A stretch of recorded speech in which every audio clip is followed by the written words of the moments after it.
over to you. Thanks, Baven, and welcome everyone. I am Jen Jensen. I am the director of the Edith Lando Virtual Learning Center. We are a center that has been funded by the Edith Lando Foundation, and one of our mandates is to do free events for folks online. And thanks to the fantastic work of Pavand and the willingness of Dr. Davidson today, we are welcoming you to our first virtual book launch, which we are thrilled to be able to put on today for you all. And one of the reasons that we're doing this virtually is that we have learned that it brings people together from corners of the planet that can't necessarily otherwise be literally in the same Zoom room together. So with that, I will just turn it over to an introduction and a land acknowledgement from Professor and Dean Jan Hare in the Faculty of Education. Welcome, everyone, and thank you for being here.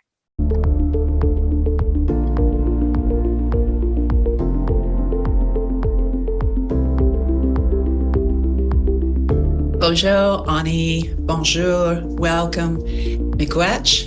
Thank you all for joining us. My name is Jan Hare, and I am the Dean Pro Tem of the UBC Faculty of Education. I am a guest on these lands, being an Anishinaabe from the Chiging First Nation, which is located in Northern Ontario. I am also a proud alum of the Faculty of Education, having graduated from the Department of Educational Studies. Before we begin our program, I would like to acknowledge that UBC Vancouver is situated on the traditional, ancestral, and unceded territories of the Musqueam people. These lands have always been a place of learning for Indigenous people who for millennia have passed on their culture, histories, and traditions from one generation to the next on these very places. To learn more about the land on which you reside, I recommend visiting the website native-land.ca. I am thrilled to be able to bring greetings and best wishes for the launch of Dr. Sara Davidson and her father, Robert Davidson, their two books, The Returning of the Yakoon River and Dancing with Our Ancestors. What I have so admired about Sara's scholarship and educational approaches is that she is deeply committed to improving schooling experiences for Indigenous students by collaborating with and learning from Indigenous people and communities. Through her respectful, ethical, and relational research practices, Sara's both contributed to Indigenous communities and schools and built her own career as a distinguished scholar and educator. This is evidenced in her previous books, Potlatch's Pedagogy, Learning Through Ceremony, in which she wrote with her father, and that we co-hosted a book launch for previously, and Magical Beings of Hadaguay, which she wrote with her stepmother, Terry Lynn Williams Davidson. I knew Sara when she was a graduate student in the Department of Language and Literacy Education here in the Faculty of Education, so also an alumni here. I consider myself fortunate to have been able to teach with Sara the foundational Indigenous education course that all of our teacher candidates take in our Bachelor of Education program. She has supported the MOOC, Reconciliation Through Indigenous Education, and you'll see her, I believe, in Module 3. And it is such a privilege, to be able to celebrate her ongoing work in Indigenous children's literature. What I appreciate about these books that she and her father have co-written is that they demonstrate the sophistication of Indigenous knowledge.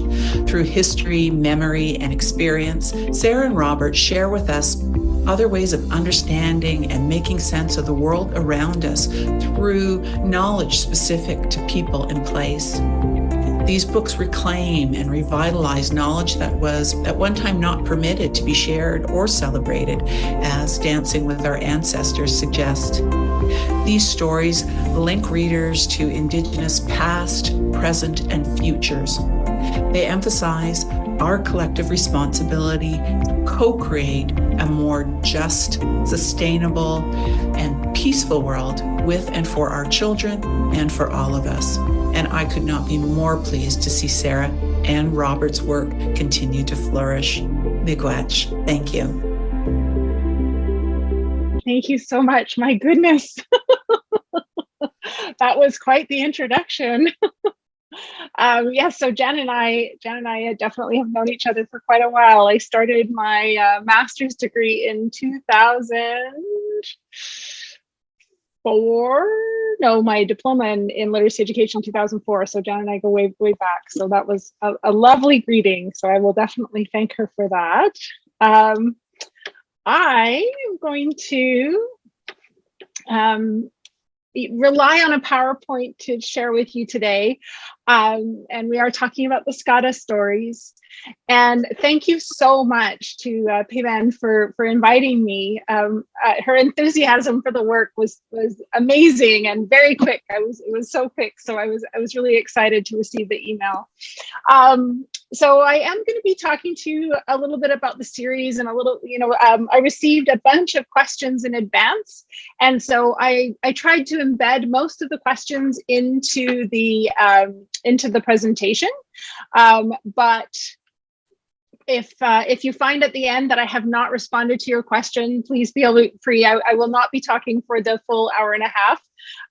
So I will, so we'll have time at the end if you have other questions that emerge for you.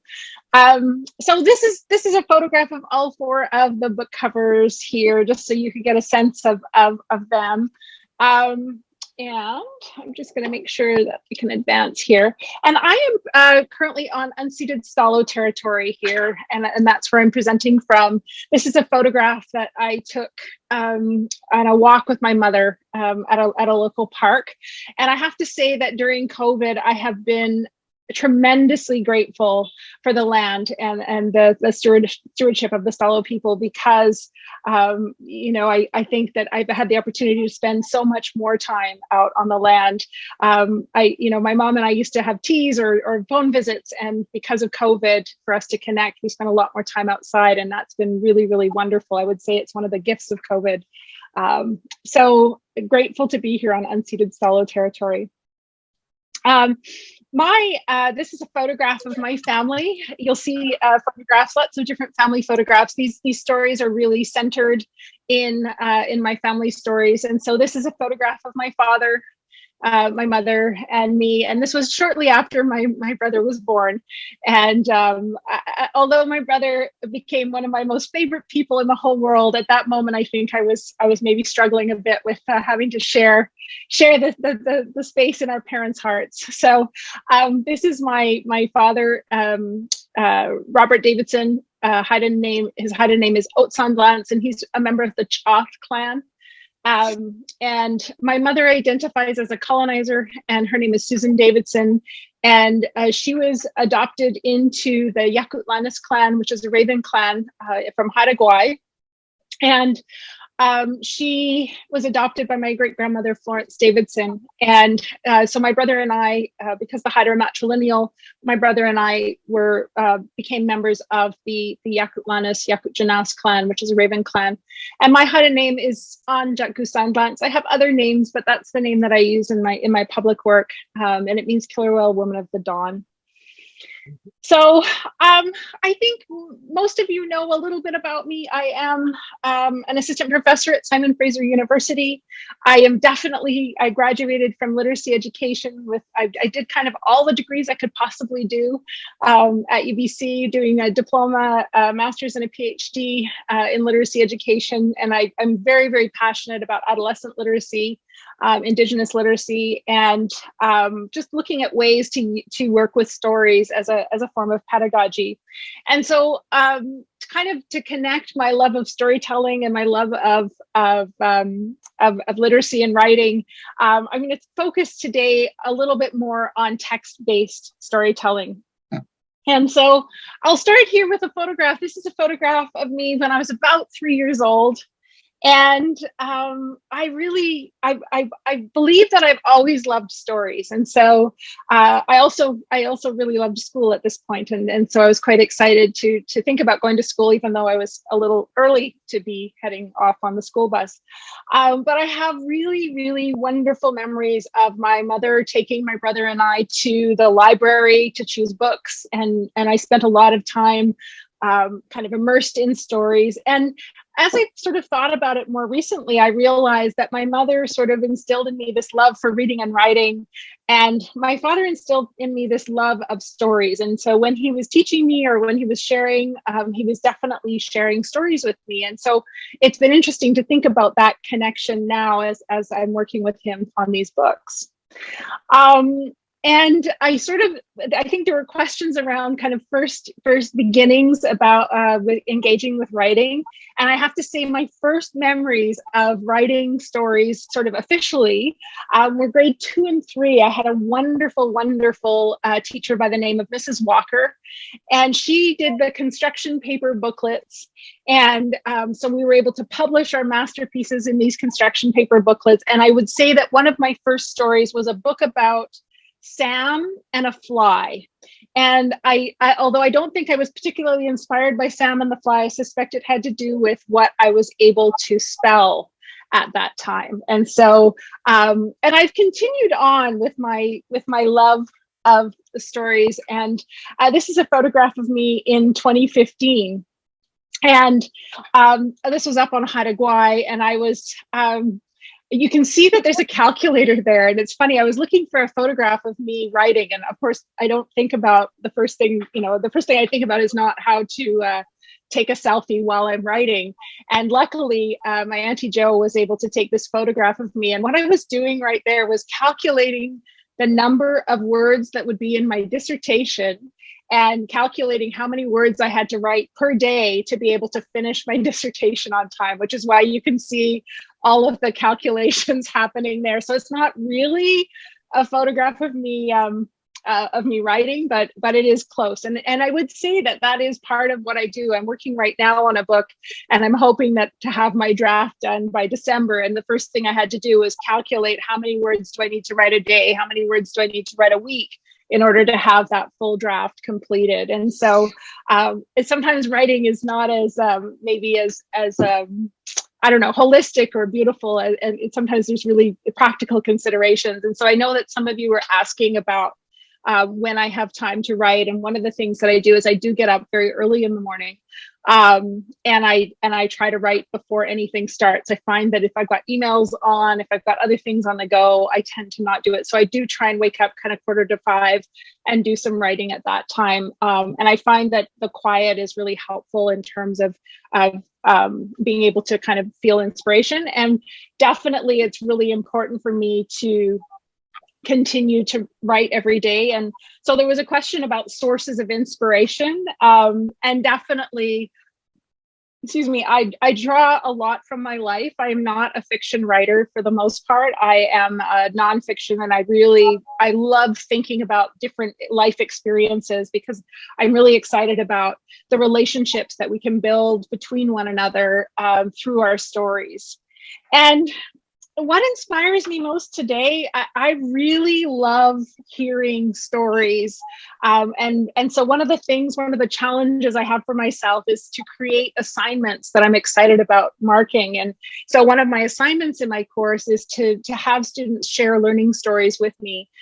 So experiences that they've had of learning. And so I was tremendously inspired by those stories. And one of the reasons why I wrote these books was because I wanted folks to understand, like, these are stories just from my life. I wanted people to feel excited about sharing stories from their lives.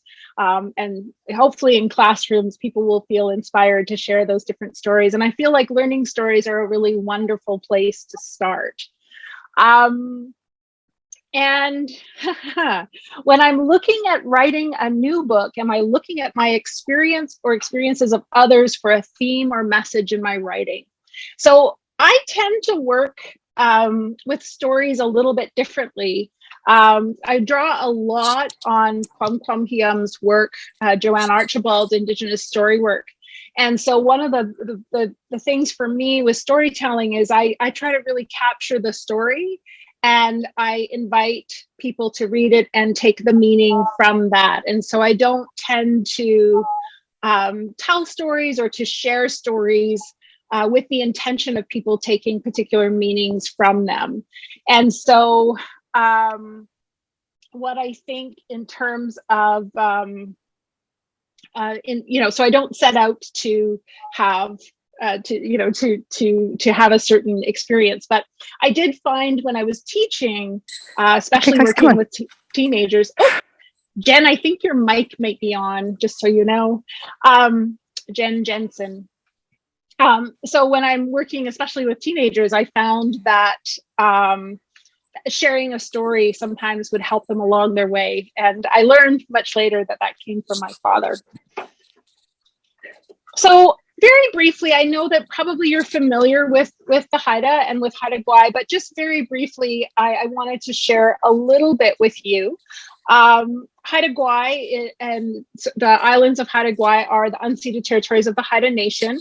When we're talking about the territory, and you'll notice in these stories that they feature quite heavily with the ocean as well. So when we're thinking about Haida territory, we're thinking about both the land and the ocean. And the other part, oh, Jen, I don't know if you know this. I think you're it's not me. Muted. Oh, okay. It's not me. I'll look and see who it. Oh, okay. You're muted now. Whoever it was. Thank you. So the other thing to know is that we actually have territory into what is now the United States. So in Alaska, there's also traditional Haida territory. And so these books take place on Hadaguay, and then also the last book takes place in Heidelberg, Alaska. And these are just some photographs to show you how beautiful it is there. It's an incredibly, incredibly beautiful place. And these are the photographs that I've taken. And so I didn't want to include images from other folks, but feel free to Google Hadaguay and get a sense of it is incredibly beautiful there. And so definitely, if you have the opportunity to go, I definitely recommend going there. And I just wanted to just put a couple photographs for folks who haven't seen Hadaguay to understand a little bit about the environment. And one of the things when we were choosing an illustrator, it was really important to us that the illustrator had a sense of the land, because two of the books really focus on teachings that take place on the land and the passing of knowledge on the land. And so it was really important to us that the illustrator have a deep understanding of the land. And so Janine lives up in Alaska, and so she's familiar with the colors and the flora and the fauna. And so that was a really important consideration when we were choosing an illustrator to work on the series. So there were questions about Potlatch's pedagogy. And so I'm just going to talk a little bit about working with my father. And this is a photograph of the Kleitsta Swanson, which is two working together. And it also means the Haida word for bow and arrow. And so my father painted this image, and when I saw it, I knew immediately that it was intended to be on the cover of Potlatch's Pedagogy. But I continue to use the image as I am doing these kinds of presentations, because it really speaks to how we work together. And there were several questions about our working relationship and how we work together. So I'll just read this little excerpt from Potlatch's Pedagogy, because I think it really speaks to the partnership that we had. When I asked my father about the painting on the cover of the book, he spoke of the two faces that he saw in the shapes, and the thin black lines that he considered to be lines of communication. As two of us were working on this project, our success relied upon our ability to communicate with one another. My father also explained to me that the red and black colors came from before European contact in the late 18th century. And some of the stories my father shared were about the time before contact. The blue and yellow colors are from after contact, and many of the stories that he shared with me were about the time after contact. When I look at the painting, I see a merging of the past and the present. I see my father as the red foundation, a connection to our past and what is behind us. And I see myself as the blue, being held up by his knowledge, This connection between the past and the present is reminiscent of one of my Chinese teachings. We have to look back once in a while to see where we came from, so that we can always find our way back. The importance of our connection to our past is emphasized in my father's artistic exploration of the supernatural being Greatest Echo, who had the ability to echo the past and bring it into the present. According to my father, we are still relearning our history and echoing the past from our ancestors. Each generation is responsible for learning the knowledge of the previous generation and making it meaningful in the present. Without my father's generation that was born in the nick of time, there would be no foundation for our present knowledge and understanding of Haida culture and ceremony. Without the younger generation, the knowledge could not continue to live. Together, we can propel the arrow into the sky and reach much farther than we could if we did not have one another. In this way, my father and I are two working together. And that was part of the inspiration for the books, was to be able to make what I was learning from my father accessible to a broader audience. And the hope was that by approaching it through picture books, that it would be accessible to the widest audience possible. So one of the things that I did, and this is sort of talked about a little bit in Potlatch's pedagogy, but I wanted to share it because there were some questions about how do we work with stories, especially as non-Indigenous peoples. And so one of the things that I did, as I was working with my father's stories, was I did what's called making meaning from the stories. And this is based on the work of Dr. Joanne Archibald in Indigenous story work. And she talks about it in other articles as well. And she also talks about the use of the Indigenous story work principles. And so in order to make meaning from my father's stories, I would listen to the story. I would make meaning from that story. I would identify themes in the learning.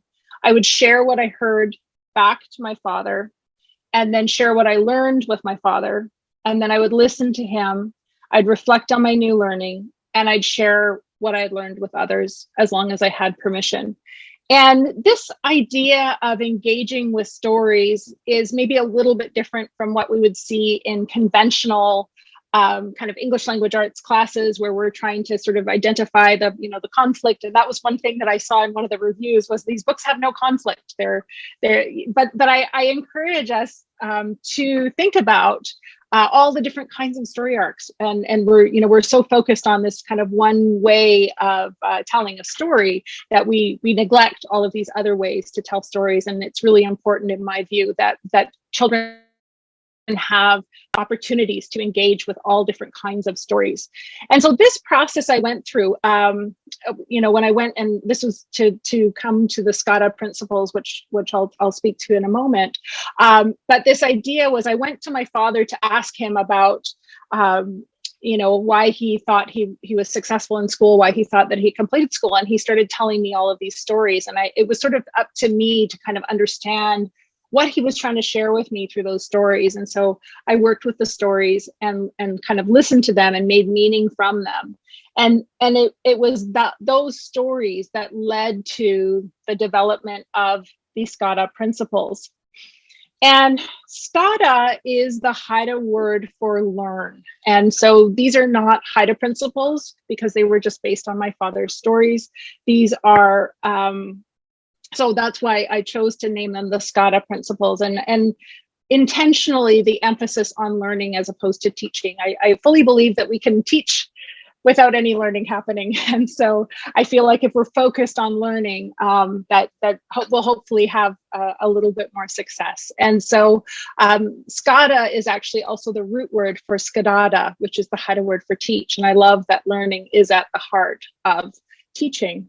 And so from the stories that my father shared with me, I sort of developed these principles, and I kind of went back to him to see what he thought, and continued to talk to him about them. And so there are 9 principles. Learning emerges from, I'm just going to enlarge them here, strong relationships, authentic experiences, and curiosity. Learning occurs through observation, contribution, and recognizing and encouraging strengths. And learning honors the power of the mind, history and story, and aspects of spirituality and protocol. And these principles are written about, they're written about maybe a little bit earlier on in the process in Make Your Mind Strong in a Canadian Journal of Education. And then they're a little more developed in Potlatch's Pedagogy, Chapter 2.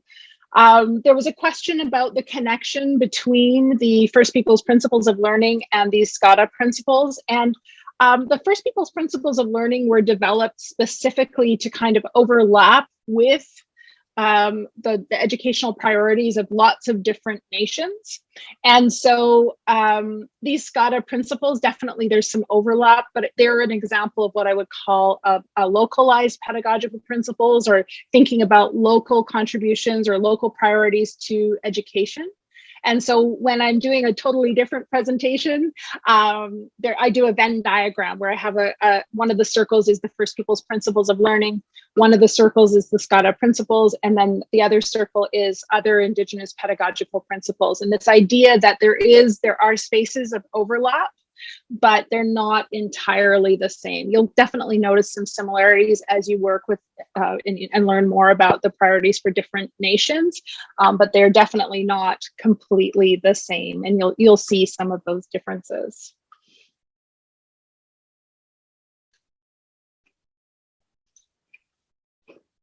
So Potlatch's pedagogy, there was a question about applying Potlatch's pedagogy to the K-7 classroom. And so one of the things about Potlatch's pedagogy is it came from, I had spent a lot of time working with pre-service teachers or teacher candidates, and I had noticed that we weren't being really successful as teacher educators conveying the depth of Indigenous knowledges and the significance of Indigenous knowledges. And so what was happening is, and this is not, I'm not sort of trying to cast blame on anybody, but what was happening is that a lot of folks were sort of quickly trying to take anything Indigenous and sort of doing some check boxes, and it was sort of frantic to try and bring Indigenous content into the classroom. What I noticed was that there wasn't the depth or the recognition that Indigenous knowledges were much. We needed to engage more deeply with them than we were currently doing. And so I knew this story about my father carving the first pole on Hadaguay, and I realized that there was sort of some similarities in that story to the experiences that a lot of educators were having. And that he sort of talks about that he wanted to just kind of carve a pole, and it wasn't until he engaged more fully with the elders and he came to understand the significance and the contributions that came from ceremony. And so I had thought that it would be really wonderful if folks could read his story and kind of perhaps join alongside him as he came to understand the depth of Indigenous pedagogies and Indigenous knowledges. And I never anticipated that folks would be sort of taking up the Scada principles in their own classrooms. I had imagined that it would be sort of an example of these localized principles of education. And so I wanted, any chance that I have, I invite people to engage with those principles and think about the territory that they're on, and what might the priorities of that community be, what might the principles be if there are some educational or pedagogical principles, and just kind of think about Potlatch's pedagogy as an example, but using it as sort of an inspiration or an opportunity to engage locally. So in terms of that, I would, in terms of sort of applying it to the K-12 classroom, I would hope that folks would take the opportunity to engage with Potlatch's pedagogy and to think about what are the implications then for connecting with local nations, for connecting with local communities. And there was somebody who was specifically interested in connections between Potlatch's pedagogy and these new books. And the connection is that the stories that are being told in the Scada Stories series are based on the stories that my father told me for me to help to understand those Scada principles. Hopefully it's a little bit clearer as I go along, if that sounded a bit confusing. So there was lots of interest in terms of writing stories with my father. So,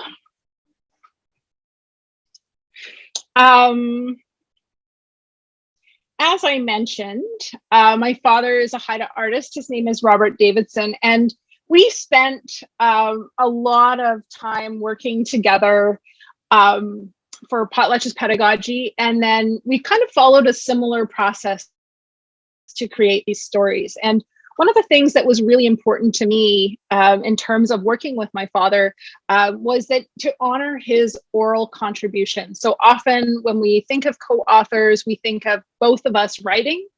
Definitely in the academic setting, that is the sort of assumption if we see co-authors. But my father's contributions were oral for the article that we wrote together for the book, and then for all of the picture books. And so he would always review all of the materials that I wrote.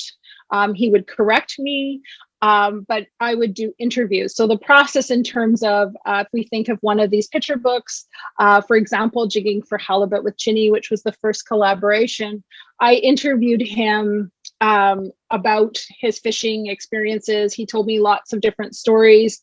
And then all of the books take place over a day. And so what I would do for the first three of them, I think they'd be classified as historical fiction, because they're sort of taking all of the interviews that I did, putting them together into an imagined day. And then the fourth book is actually a work of nonfiction. It is based on an actual day. So we would, for the picture books, I would interview him, and then I would put together the day, and there was a lot of texting involved because I would have to text him to find out things like the tides and, when he was rowing and how did that feel. And then because I had grown up when I was young, I did go to fish camp, and I did go and do some of the things. I've been to Hadaguay many, many times. I used to go a couple times a year when I was a child. So because of that, I had those personal experiences to draw from. And books 1 and 2, so Jigging for Halibut with Chinny and Learning to Carve Argelite, were written from my father's perspective. And books 3 and 4, the new ones, were written from my perspective. And so he would then read through them to make sure that they rang true. And if I had accurate information, he'd give me feedback, and we'd go back and forth.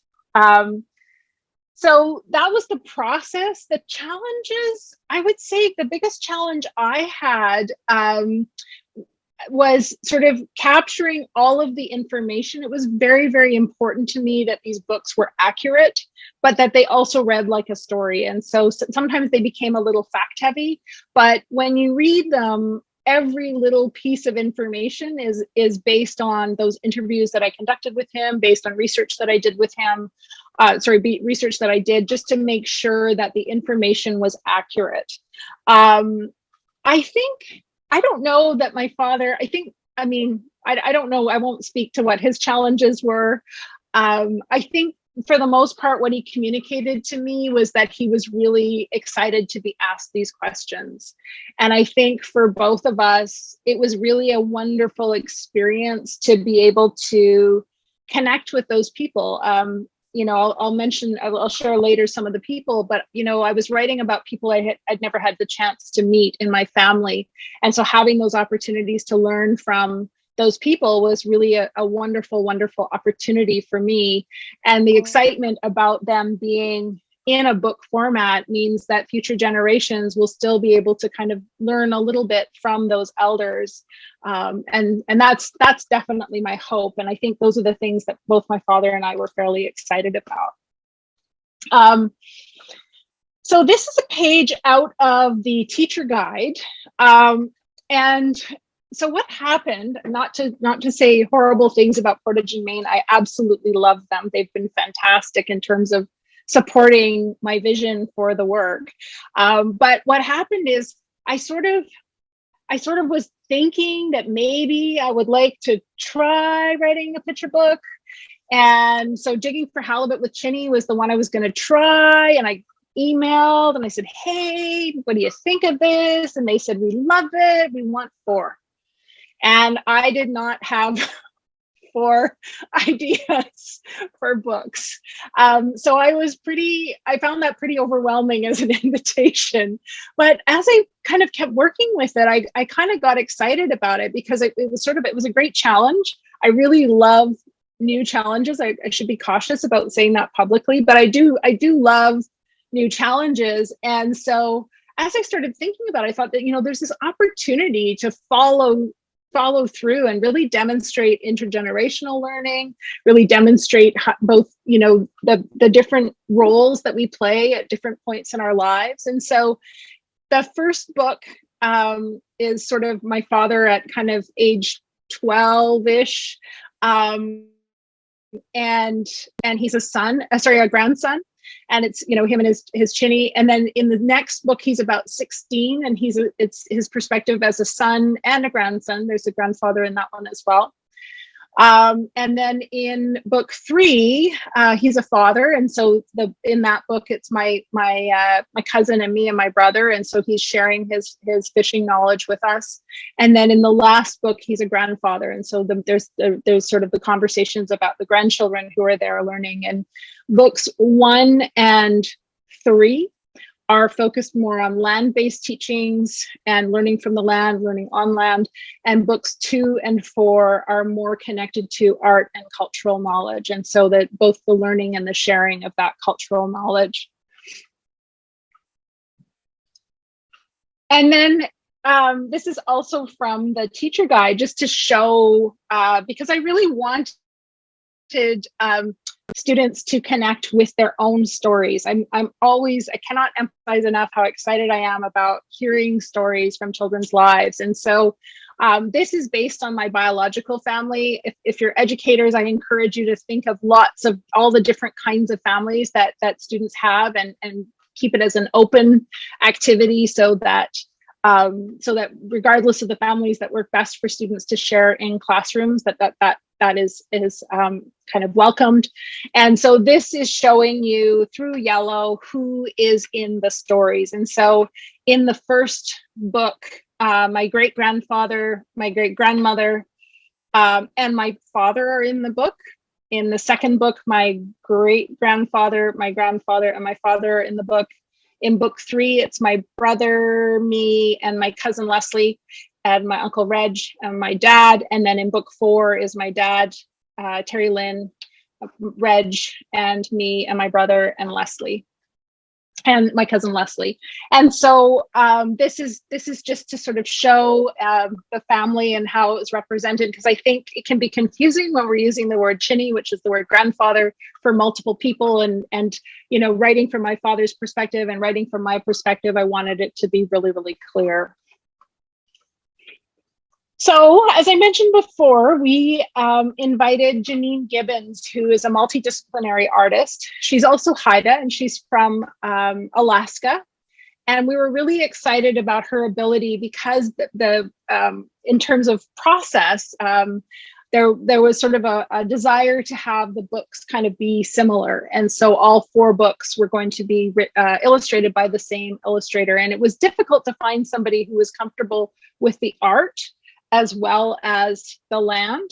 And then the other part for us was that there is cultural knowledge being shared. And so we definitely felt much more comfortable having a Haida person painting Haida art and having a sort of a deeper understanding of the significance of what she was painting and what she was creating. And then also Janine has personal relationships because she does travel to Hadaguay as well. And so, and I feel like that comes through so strongly in the work. And Janine was also very dedicated to researching. And so if you are a person who knows about Easter eggs, Janine has loads of Easter eggs in based on the research that she did. So, and this is just a sort of brief picture of some of the work that she did. And in the teacher guide, there are different illustrations of the process that she took. But The trickiest one for her to illustrate was jigging for halibut with Chinny, because she works from photographs. And so there were no photographs, obviously, of my father and his grandfather on the boat. And so what she had to do was she went out in a homemade dinghy, and basically reenacted jigging for halibut with Chinny. And so you can see here, she's got her paper halibut, because she said, I'm not going to drag around a halibut for days to be able to get these photos. And so she went and reenacted a lot of the book to be able to get to be able to get those images. And we were so pleased with how she, the work that she was able to do, and to really bring the stories to life. And there were questions about editing. And so I was very, very lucky to work with Gary Thomas Morse and Desiree Workington. And Gary Thomas Morse was the person who also edited Potlatch's Pedagogy. So we had worked together previously. And so he worked on the first 2 books with me, and Desiree worked on the second 2 books with me. And it's quite an interesting process. I often say that I wish that I had editors for my dissertation, because all of the, in terms of just helping you to structure things. And so, the question was whether the final copy of the book changed much from the first draft of the writing. For the most part, it didn't. We had some back and forth. We had lots of back and forth about, just little niggly bits and making things clearer. So definitely the writing was really strengthened as a result of that back and forth. It's quite remarkable. The books are each 1,000 words long. And I was astounded at how much time it took to go back and forth. And I learned from the first books about the experience of reading the books aloud. And so I spent a lot of time reading them aloud and making sure I captured the words that I would use during a read aloud.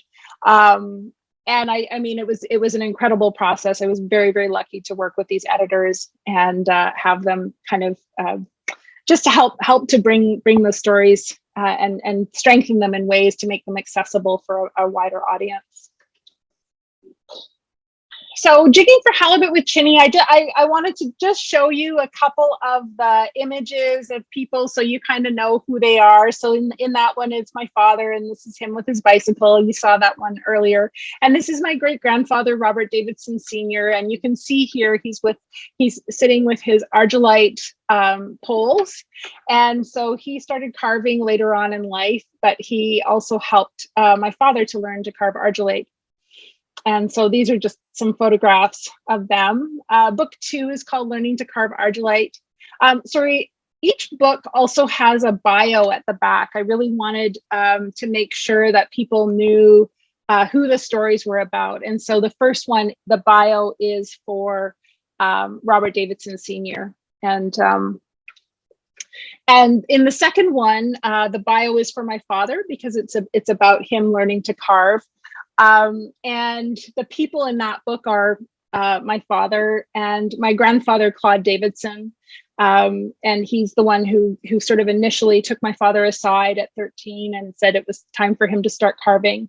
And so I thought this was a really important story. This one was a tricky one to write because there isn't that much that happens in terms of describing someone learning to carve. And so I did struggle with writing this one because it was hard to sort of make the action. And yet I thought it was such an important story. And in terms of thinking about these as learning stories, it does highlight a lot of the ways that we share knowledge. Returning to the Yakoon River, this is a photograph of my father and my grandfather singing at the Yakoon River. In the middle, you can see this is my grandfather, Chinny Claude, same as in this photo here. And then it's me, my cousin Leslie, and my brother in the boat. And then on the right-hand side here is my Uncle Reg, and then me and my cousin. And that's sort of the age that we were, or what I was imagining when I wrote Returning to the Yakoon River. And for that book, I did interview my brother as well. So there are lots of little stories embedded in. So for this book, I interviewed my father, my brother, and then relied on my own memories to bring this story. And this story was tricky to write because the people aren't going to the Yakoon River in the same way that they did when I was a child, and so. I really felt like if people knew these stories, if they knew the importance of the land, and if they knew the importance of those connections, I was hopeful that it would inspire people who maybe aren't as involved in protecting the environment to think a little bit more about that. And so, I found that I felt a lot of pressure writing this one. It wasn't as hard to kind of come up with the story, but I did feel a lot of pressure. Dancing with Our Ancestors is a book about the potlatch in Heidelberg. It took place in 2018, and it was the last time my brother and I danced together. I didn't realize that we actually put in the title, and I had sort of imagined that, at the potlatch we were describing we were talking about the potlatch, and I was imagining the ancestors being there with us. And it wasn't, partway through the writing of the series, my brother died quite suddenly. And so this book took on a very different meaning. And at first I was really nervous to write about it because I thought that it would be hard for people, but it was really important to me to write the story and include the part about my brother. And because I think that we need these stories. We need, we need stories that kind of show us or connect with us, throughout all of our different life experiences. And so, although I was sort of initially reluctant, it became really, really important to me. And I remember I was driving home one day and I was like, oh my gosh, here's my brother, he's dancing with our ancestors. And so it became a very difficult book to write for so many reasons, but I think because I wanted it to be to be a wonderful tribute to him. And so this book at the back, it is dedicated to my brother, and there's a bio about my brother. And in the previous book, it was the Returning to the Yakoon River. The bio is about my grandfather, Chinny Claude. So this one, there is the Heidelberg, Alaska. There's also a video called Beyond Being Silenced, and I'm happy to share the link with you later if you didn't see it on social media already. And it's a 20-minute video on YouTube, but it was made by the creators of Haida Modern, and it is about this potlatch. And so for folks who have read Potlatch's pedagogy and are sort of looking to learn more, it kind of, some of the questions and some of the information shared emerged from the questions that came from when I was doing some book stuff with Shelley Moore, there were questions about Potlatch's pedagogy, so that's where that came from.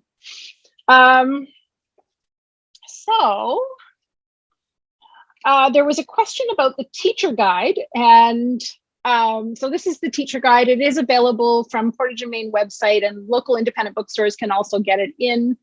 And I worked with Katya Ferguson on the project, and I absolutely loved working with her. She also collaborated on Resurgence, which I cannot say enough good things about. There we go, Resurgence with Christine Malott.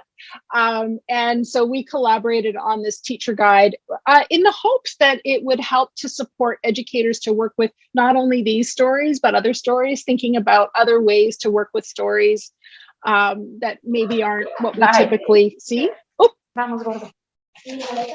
And, I don't know who we have talking right now,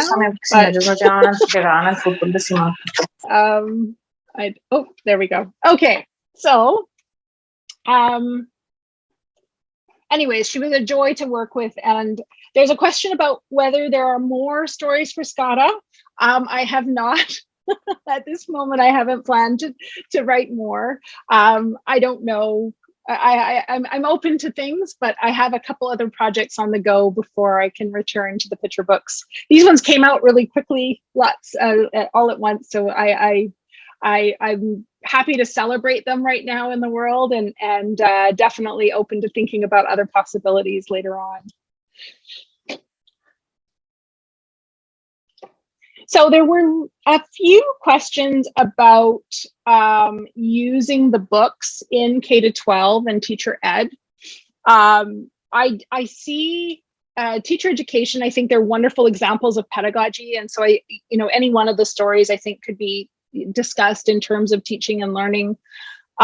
In K-12, I designed them. I mean, they're written for younger readers, but I because of my background in working with secondary, I sort of imagined them as mentor texts for narrative essays, and that's how I use them in my classroom with university students. So I definitely use them as examples. I think there are lots of possibilities. So in using them in place of traditional stories, if you're working to learn protocols, is a nice way to kind of gently introduce yourself to the protocols, and also I think as kind of opening ways to work with stories with young folks, and as a starting off point, jumping off points for people to share stories.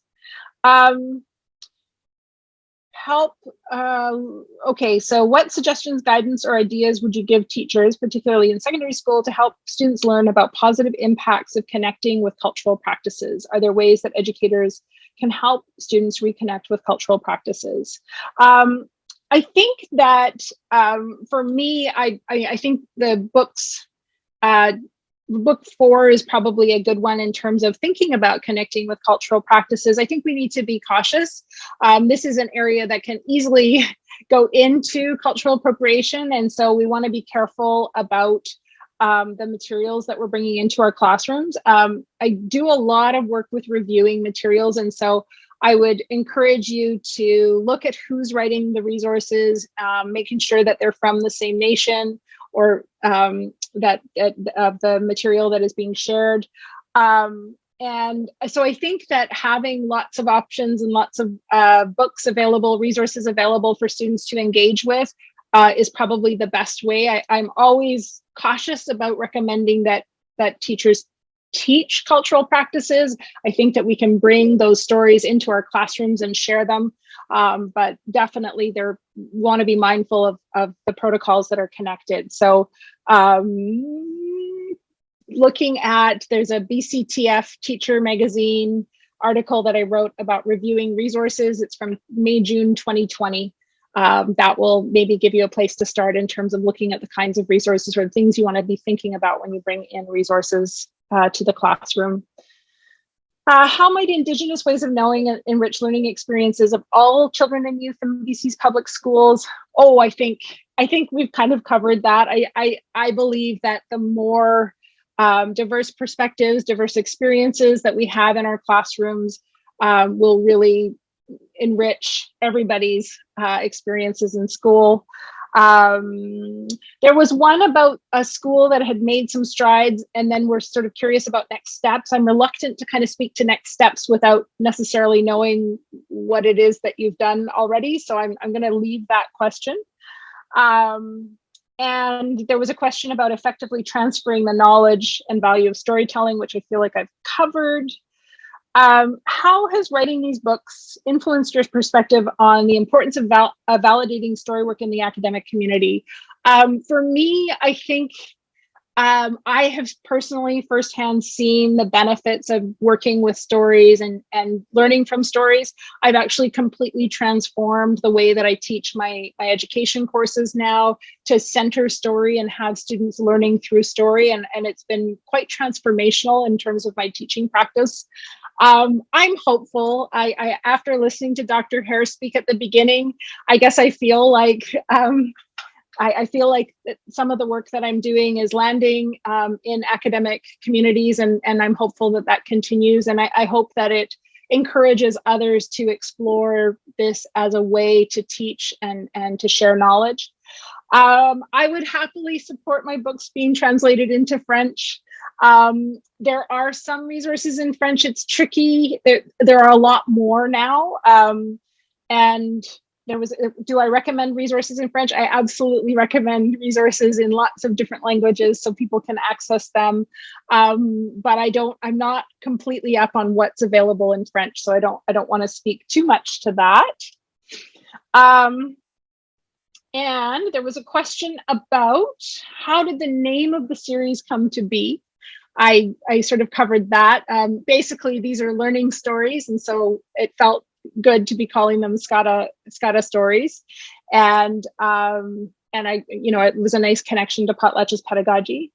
What other books of similar themes inspired me? What do I recommend? I have a whole presentation that could go on for hours about books that I recommend.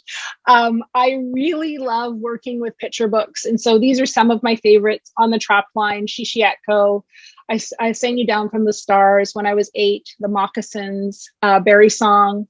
Those are books that I absolutely love. I tend towards books that read as nonfiction, as narratives, because I feel like those can, they invite students to share their own stories. And I see them as a way to build relationships. I really believe strongly in through the sharing of our stories, that we will build relationships with one another. And I also read a lot of Indigenous memoirs and memoirs in general, and especially right now I'm working on a memoir. And so I find that whatever I'm trying to write, I tend to try to read a lot.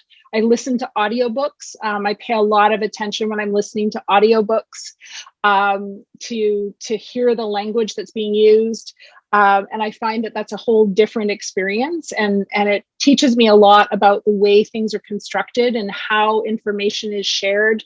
The thing about working with nonfiction is that we have to convey information. And so I find that it's very educational for me to do that.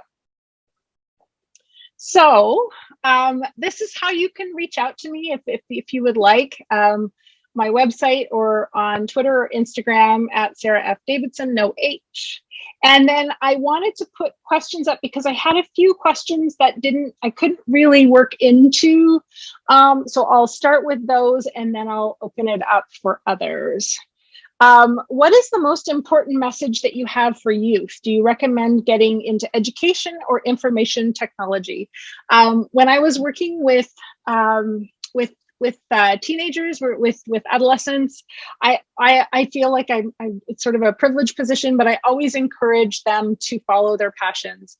My experience, we were just actually talking about Gurdeep, who's the Bhangra dancer, and I'm amazed at how, he's so excited to share dance. And I think, it's sort of a beautiful illustration of what we can do when we're passionate about things. And so I do always encourage students to kind of look beyond what they think are the possibilities and to explore. I would hate for the only choices to be education or information technology.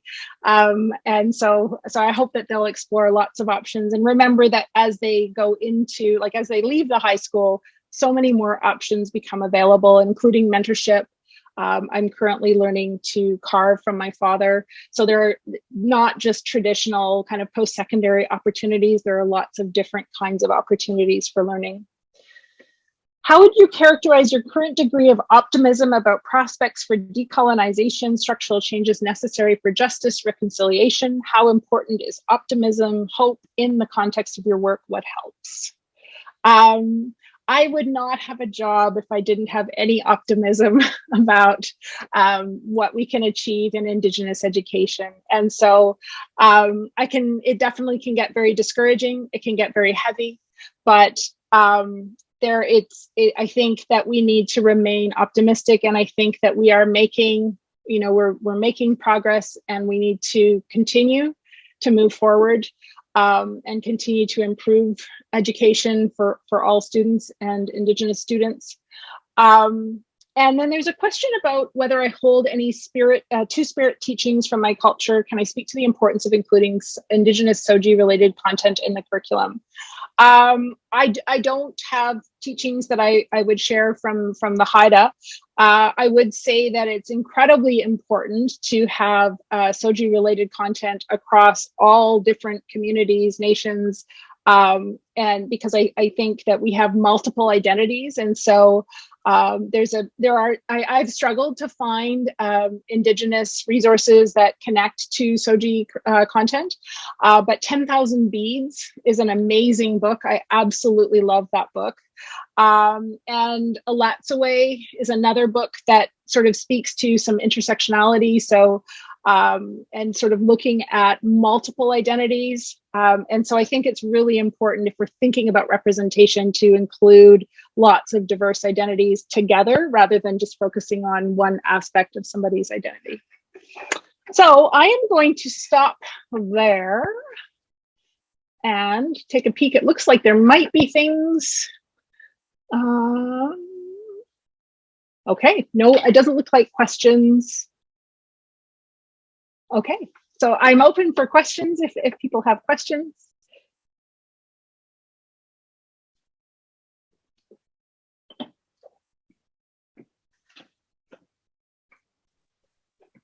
Howdy ho, Sarah. I'm just going to speak up rather than talk. Hello. It's so wonderful to see you.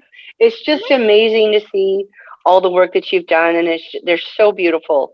And I know that you've had so much on your plate, but oh my goodness, these are so fantastic. Just as even models and to be able to share with students and to be able to trace through the journey of your family lineage, it was absolutely beautiful. So thank you so much for today. I was wondering if you could speak a little bit more about at the secondary level. You had talked about having these as models and so forth. I was wondering if you could go into a little bit more detail around that. I found that fascinating. Absolutely. So they're 1,000-word texts.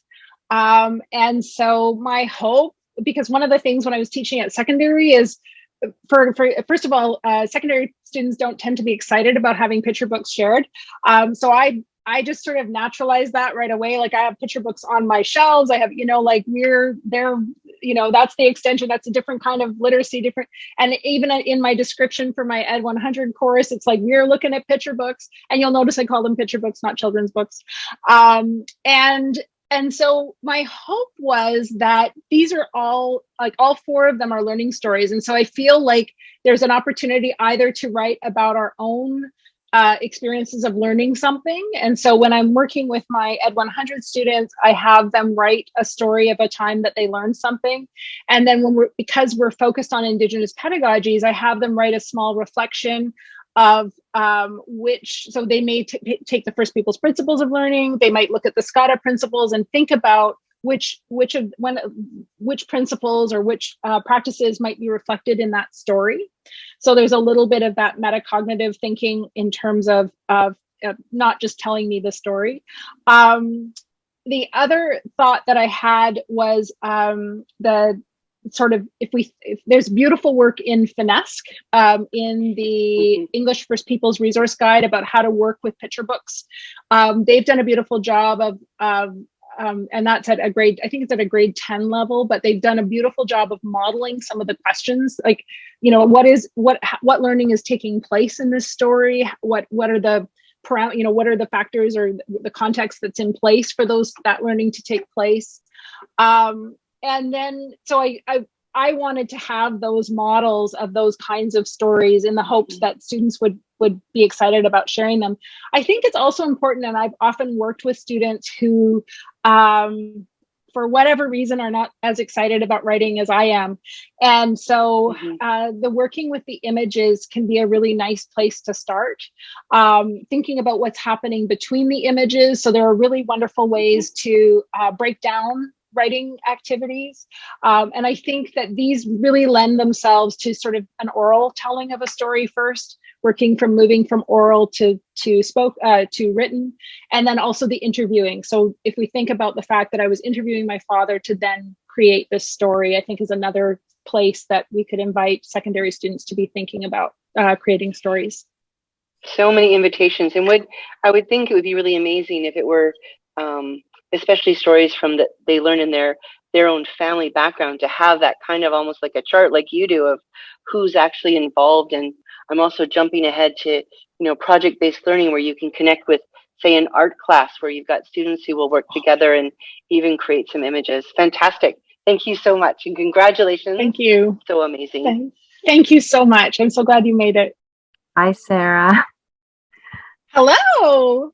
Wonderful to see you. Nice to see you too. I was waiting for someone else to jump in. I was just curious, you said how you could just use images. So I know we have some writers where writing is harder for them. Can you sort of talk about how we might do that, what that could look like? Well, I tend to start with students creating images. And so when I'm working with secondary, I would start with calling them graphic novels as opposed to just, illustrate your book. The other way that I've gotten to it is we were writing for sharing stories with younger students. So they're willing to sort of do the things that are maybe good practice for the purpose of sharing with younger students. But the other thing I've done is I've had students use computer programs. I've been out of the classroom for 10 years, almost 10 years now. So I'm embarrassed to tell you the technology I was using, but we were creating graphic novels with the very simple kind of comic creator type things. I just sort of think that working from photographs, I've had students bring in a photograph and work from there to sort of develop, what is the story happening in this picture? What was happening before it? Why is this image significant to you? I've had students write about places. So bringing in photographs of significant places and then sort of thinking about what are all the stories that are connected to that place and perhaps choosing one to kind of trace. But when I was looking through the photographs, because Janine works from photographs, I felt like it was, I had stories for every one of the photographs that and multiple stories. And so I think it's a really wonderful place to start, just to start brainstorming about what story I'm going to share. Sarah, if I could, I ask you a question? No hard questions, Dr. Nikki. Nikki and I are friends. That's why, of course, you can ask a question. Just based on, the discussion that has happened already, I'm just wondering, for your own memoir, if you're planning to incorporate pictures or work with visuals, or if you're incorporating some kind of visual element into that, or if you've kind of done that as part of your process. Absolutely. That's a great question. So what I'm working on right now is I'm learning to carve from my father. And what's really exciting is he uses the Scada Principles to teach me. And so I'm writing this, it's an autoethnography, but it will be written as a memoir. And so a lot of the documentation of the learning has taken place through these photographs. If you follow on Instagram, you'll see some of the photographs that I've posted.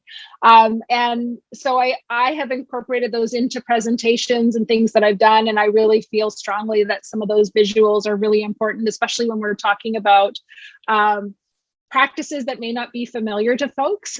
So definitely, and with Kotletch's pedagogy, it was really important to me to have those photographs because I think that that's sort of how we, again, build relationship and build connections. And, I hope that seeing my attempts to carve will help people to understand a little bit more about the process. And I think it definitely adds another dimension, and it has been part of the quote unquote data that I've collected. And so thank you. Yes, I really love using visuals in my work.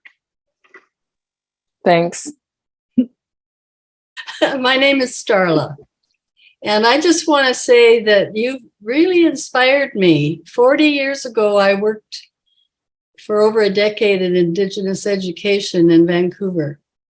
At Outreach and with Musqueam people.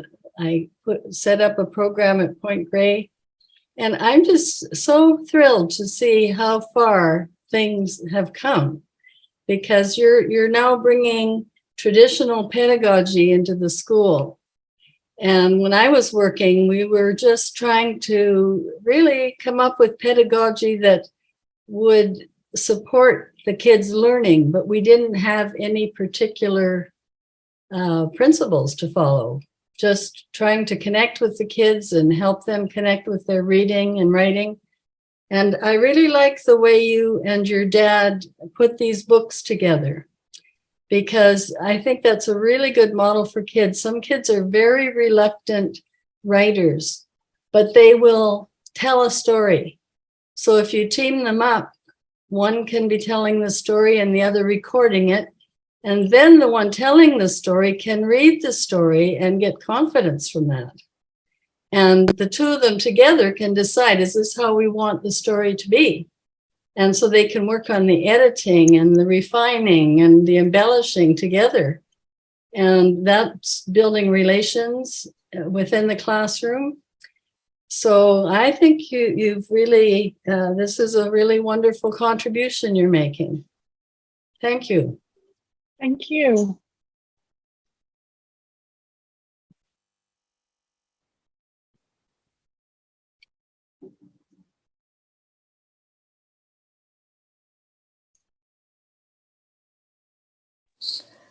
Sarah? Yes. It's Heather. I have a whole screen of people. And I had the Heather. headphones in, so it was like, yeah, Heather, hello. Hi. I was wondering Hi. if you could chat about or share around the integration of Indigenous story work with the Scada Principles and how that has sort of impacted or influenced you in kind of your teaching and learning. Ooh, that's a good question, Heather. Thank you for that. Goodness. Okay. So I wouldn't say that. I would say that the Indigenous story work principles have really guided the way that I work with stories. And so I would say that they have instilled a confidence in me to remain true to the story, as opposed to worrying about embedding any kind of teaching in the story. And so because I know that it's such a powerful way to make meaning from story, and those principles that Dr. Archibald sort of came to, I feel like I feel confidence in the reader or in the listener of the story that they will be able to make the meaning. And so I feel like that frees me up to just, again, be true to the story.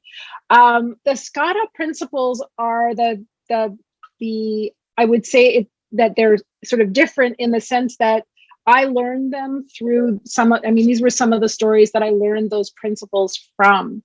I hope that people listening to the story or reading the story will see them when they go through the story. But and we do share in the teacher guide, we have sort of all of the different principles and all of the different books, and just sort of give some examples of where that is. So if educators are sort of working with them, just to kind of get a sense of what it might be. And definitely those would be my interpretations as opposed to the interpretations of others. So I wouldn't say that they they definitely overlap in some ways, but I would say that that for me, Dr. Archibald's work is really about how we make meaning from story. And those Scada principles I learned from the stories that are in the series. So, but I really, any opportunity I have, I really appreciate and respect the work that Dr. Archibald has done, especially working with stories. I feel like I wouldn't be able to do the work that I do if I was not able to learn from her first.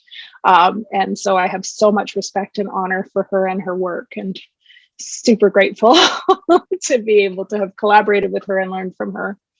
And if you haven't read her book, I really, really, really recommend it. And she's done some really wonderful articles since she's retired, if you can believe that. Thanks, Sarah. Thank you. Thank you. There's such kind comments in the chat, so thank you all for that. It's very encouraging. It can be. I was in at Iron Dog Books a while back talking about these stories, and she was encouraging as well. And it can be hard sometimes to put your stories out there, but it definitely invites lots of wonderful conversations. Thank you so much for coming, Cheryl. Take care. So the question is, how is the Academy receiving my story work?